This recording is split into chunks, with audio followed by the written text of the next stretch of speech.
Adlaw nga Lunes karon mga kaigsuunan, petsa 31 sa bulan sa Mayo tuig 2021. Ato karong gisaulog ang kapistahan sa pagbisita ni Santa Maria ngadto sa iyang ig-agaw nga si Elizabeth, the Feast of the Visitation. Ang pagbasa kinutlo gikan sa Ebanghelyo sumala ni San Lucas, Kapitulo 1, versikulo 39 ngadto sa 56. Unya nangandam si Maria og midali pag-adto sa usa ka lungsod sa kabukiran sa Judea.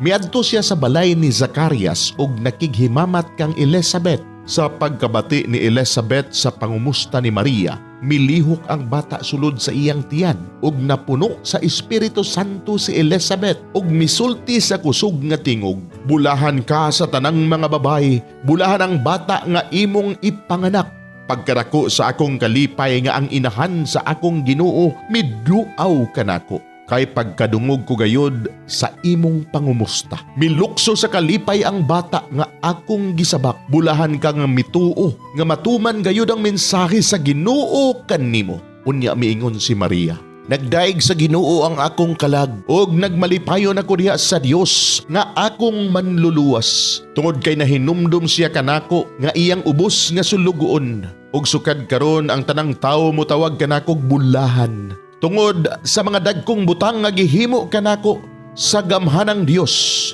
balaan ang iyang ngalan. Nagpakita siya kaluoy sa tanan nga may kahadlo kaniya gikan sa usa ka kaliwatan ngadto sa tanang kaliwatan. Gibakyaw niya ang iyang kamot nga gamhanan ug gipatibulaag ang mga tawo nga mapahitason uban sa tanan nilang laraw. Gipuka niya ang mga hari nga gamhanan gikan sa ilang mga trono ug gituboy ang mga timawa. Gibusog niya sa mga maayong butang ang mga gigutom ug iyang gipapahawa nga walay dala ang mga dato.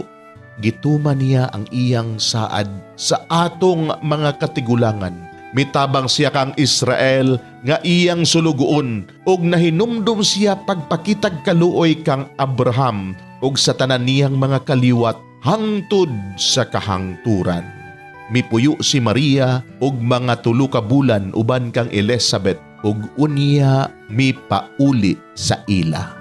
Mga igsuon ang Ebanghelyo sa Ginoo, daygon ikaw o Kristo.